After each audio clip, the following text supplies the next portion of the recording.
पाठ 14.3 कारक केस। वाक्य में जितने भी संज्ञा शब्द आते हैं उनका वाक्य की क्रिया के साथ कोई न कोई संबंध अवश्य होता है। कोई संज्ञा उस क्रिया को पूरा करने का काम करती है, किसी संज्ञा पर उस क्रिया का प्रभाव पड़ता है, कोई संज्ञा उस क्रिया के पूरा होने में साधन का कार्य करती है, तो कोई संज्ञा उस क्रिया के घटित होने का आधार बनती है। एक उदाहरण से इस बात को समझने की कोशिश कीजिए। बच्चे ने बोतल से दूध पिया।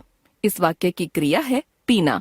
इसको पूरा करने में 3 संज्ञाएं बच्चा, बोतल तथा दूध अपनी अपनी भूमिकाएं निभा रही हैं। पीने का काम करने वाली संज्ञा है बच्चा, पिए जाने वाली वस्तु है दूध तथा दूध पिए जाने का साधन है बोतल। कहने का तात्पर्य यही है कि पीना क्रिया के साथ वाक्य की तीनों संज्ञाएं किसी न किसी संबंध से जुड़ी हुई हैं। व्याकरण में इसी संबंध को कारक कहते हैं। अब प्रश्न उठता है कि वाक्य की संज्ञाओं और क्रिया के बीच के इस संबंध को कैसे पहचाना जाए। वास्तव में हर भाषा इस संबंध को अलग अलग ढंग से व्यक्त करती है। हिंदी में इस संबंध को परसर्गों ने, से, को, पर आदि चिन्हों के माध्यम से व्यक्त किया जाता है। अतः परसर्गों को कारकीय चिन्ह भी कहते हैं। कारक की परिभाषा। कारक वह व्याकरणिक कोटि है जो यह बताती है कि वाक्य की क्रिया के साथ उस वाक्य में प्रयुक्त संज्ञाओं का क्या संबंध है। कारक, भेद, प्रभेद। वाक्य में संज्ञाओं और क्रिया के बीच के संबंध की प्रकृति को ध्यान में रखकर संस्कृत के प्राचीन वैयाकरणों ने कारकों के 6 भेद किए थे। कर्ता कारक वह संज्ञा जो क्रिया को पूरा करने का काम करती हो। कर्म कारक वह संज्ञा जिस पर क्रिया का फल या प्रभाव पड़ता हो। करण कारक वह संज्ञा जो क्रिया को पूरा करने में साधन का कार्य करती हो। संप्रदान कारक जिस संज्ञा के लिए क्रिया घटित होती हो। अपादान कारक जिस संज्ञा से किसी अन्य संज्ञा के अलग होने का भाव प्रकट होता हो। अधिकरण कारक जो संज्ञा क्रिया के घटित होने का आधार बनती हो। आगे चलकर इस सूची में 2 नाम और जोड़ दिए गए। संबंध कारक 2 संज्ञाओं के बीच का संबंध। संबोधन कारक वह संज्ञा जिसे वक्ता द्वारा संबोधित किया जाए। अब इन सभी कारकों तथा उनके कारकीय चिन्हों के बारे में हम विस्तार से चर्चा करेंगे। कर्ता कारक नॉमिनेटिव केस। कारकीय चिन्ह शून्य, ने, से, के द्वारा। वाक्य में संज्ञा या सर्वनाम के जिस रूप से यह पता चले कि वह क्रिया को पूरा करने का कार्य कर रहा है तो वह संज्ञा कर्ता कारक में होती है।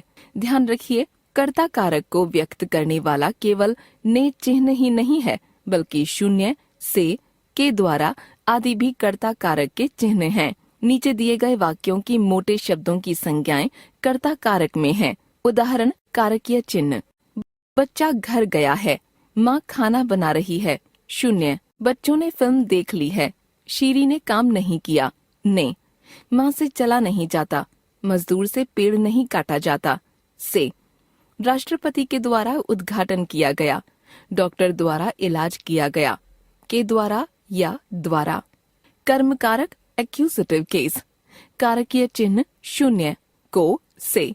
वाक्य की जिस संज्ञा पर क्रिया का फल या प्रभाव पड़ता है वह संज्ञा कर्म कारक में होती है। उदाहरण कारकीय चिन्ह। लड़कियां तबला बजा रही हैं। नौकर खाना बना रहा है। शून्य, लोगों ने उस इमारत को गिरा दिया। पुलिस ने घर को सील कर दिया। को, मैंने मोहन से पहले ही कह दिया था। वह मुझसे मिलने आई है। से, करण कारक इंस्ट्रूमेंटल केस। कारकीय चिन्ह से। करण का अर्थ है साधन, इंस्ट्रूमेंट, अर्थात वाक्य की क्रिया को पूरा करने में जो संज्ञा साधन का कार्य करती है वह करण कारक में होती है। उदाहरण कारकीय चिन्ह। बच्चे ने बोतल से दूध पिया। उसने चाकू से फल काटे। से, उसने कुत्ते को डंडे से मारा। मैंने पेंसिल से चित्र बनाया। संप्रदान कारक डेटिव केस।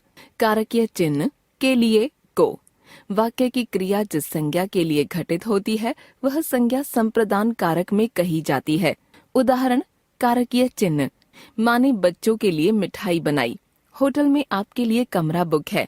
के लिए, उसने गरीबों को दान दिया। उसने भिखारियों को कंबल बांटे। को, अपादान कारक एब्लेटिव केस। कारकीय चिन्ह से, अलग होने के अर्थ में। वाक्य की क्रिया के द्वारा जब किसी एक संज्ञा से दूसरी संज्ञा के अलग होने का भाव प्रकट होता है तो वह संज्ञा अपादान कारक में कही जाती है। उदाहरण, कारकीय चिन्ह। पेड़ से पत्ते गिर रहे हैं। समुद्र से तेल निकाला जाएगा। से, मैं नदी से पानी ले आया। वह ट्रेन से नीचे उतर आई।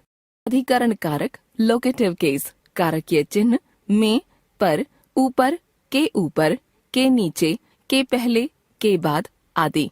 क्रिया जिस स्थान या समय पर घटित होती है उस स्थान या समय के लिए जो संज्ञा आधार बनती है वह अधिकरण कारक में कही जाती है। जैसे, बच्चा छत पर बैठा है।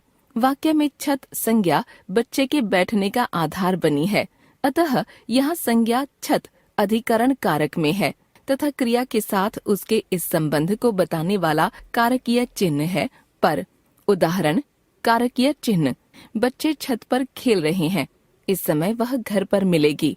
पर, बिल्ली रसोई में है। हम गर्मियों में शिमला जाएंगे। में, वह मेज ऊपर बैठा है। तुम मेज के नीचे छुप जाओ।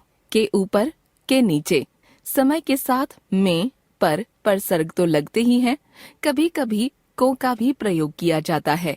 जैसे, मेरी छुट्टियां जून में होंगी। वह दोपहर को पहुंचेगी। कारकीय चिन्ह में या को।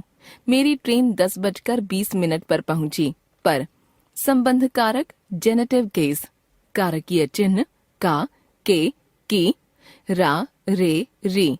जहाँ किसी संज्ञा या सर्वनाम का किसी दूसरी संज्ञा या सर्वनाम के साथ संबंध दिखाया जाता है वहाँ वे संज्ञा या सर्वनाम संबंध कारक में होते हैं।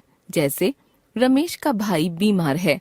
वाक्य में रमेश तथा भाई दोनों संज्ञाओं के बीच के संबंध को का परसर्ग से दिखाया गया है। यहाँ संज्ञा रमेश दूसरी संज्ञा भाई के साथ संबंध कारक में है। उदाहरण, कारकीय चिन्ह, ये बच्चों की किताबें हैं। उसने लकड़ी का मकान बनवाया है। का, के, की। तुम्हारे घर में कौन कौन है? मेरी बेटी लंदन में रहती है। रा, रे, री। संबोधन कारक, वोकेटिव केस। कारकीय चिन्ह हे, रे, अरे, ओ आदि। जब वक्ता द्वारा किसी संज्ञा का ध्यान आकर्षित किया जाए या उसे संबोधित किया जाए तो वह संज्ञा संबोधन कारक में होती है। संबोधित संज्ञा से पहले प्रायः हे, रे, अरे आदि विस्मयादि सूचक शब्द लगाए जाते हैं। उदाहरण, हे राम, ये लड़का कब सुधरेगा? अरे भाई, इधर मत बैठो। ए लड़के, यहाँ से भाग। हे भगवान, मेरी रक्षा करो। भाइयों और बहनों, मेरी बात ध्यान से सुनिए। लड़कियों, चाकू से मत खेलो। कारक निर्धारण। आपने देखा कि एक कारकीय चिन्ह एक से अधिक कारकों में प्रयुक्त हो सकता है। जैसे, को परसर्ग कर्म कारक में भी आता है और कर्ता कारक में भी, या से परसर्ग कर्ता कारक, करण कारक तथा अपादान कारक तीनों में आ सकता है। अतः केवल चिन्ह देखकर किसी भी कारक का निर्धारण मत कीजिए। कारक निर्धारण से पहले अर्थ को समझिए तथा यह देखने की कोशिश कीजिए कि वाक्य में आई संज्ञाएं उस वाक्य की क्रिया को पूरा करने में क्या भूमिका निभा रही हैं। कर्ता कारक, करण कारक तथा अपादान कारक में अंतर। कर्ता कारक, करण कारक तथा अपादान कारक तीनों कारकों को व्यक्त करने के लिए से चिन्ह का प्रयोग किया जाता है। परंतु ध्यान रखिए, कर्ता कारक में से परसर्ग केवल अकर्तरीवाच्य पैसिव के वाक्य में ही आता है। जैसे, भाई साहब से काम नहीं किया जाता, लड़कियों से चला नहीं जाता। करण कारक में से परसर्ग जिस निर्जीव संज्ञा के बाद आता है उसे क्रिया को किए जाने का साधन, इंस्ट्रूमेंट बना देता है। जैसे, बच्चे ने कलम से लिखा, उसने चाकू से सेब काटा। अपादान कारक में से परसर्ग द्वारा एक संज्ञा से दूसरी संज्ञा के अलग होने का भाव व्यक्त किया जाता है। जैसे, वह कमरे से बाहर निकली, पेड़ से पत्ते गिरे। हमने सीखा, वाक्य में प्रयुक्त संज्ञाओं का उस वाक्य की क्रिया के साथ जो संबंध है उसे कारक कहते हैं। यह संबंध इस आधार पर तय होता है कि वाक्य में कौन सी संज्ञा क्या प्रकार्य कर रही है तथा क्रिया को पूरा करने में क्या सहयोग प्रदान कर रही है। संज्ञा तथा क्रिया के बीच के संबंध को हर भाषा अलग अलग ढंग से व्यक्त करती है। हिंदी में यह संबंध परसर्गों या कारकीय चिन्हों से व्यक्त किया जाता है। हिंदी में कुल 8 कारक, पहले 6 फिर 8 माने गए हैं। कर्ता, कर्म, करण, संप्रदान, अपादान, अधिकरण, संबंध तथा संबोधन। प्रत्येक कारक को व्यक्त करने वाले अलग अलग कारकीय चिन्ह हैं। कुछ कारकीय चिन्ह एक से अधिक कारकों में भी प्रयुक्त हो सकते हैं, अतः केवल चिन्ह देखकर कारक का निर्धारण नहीं करना चाहिए।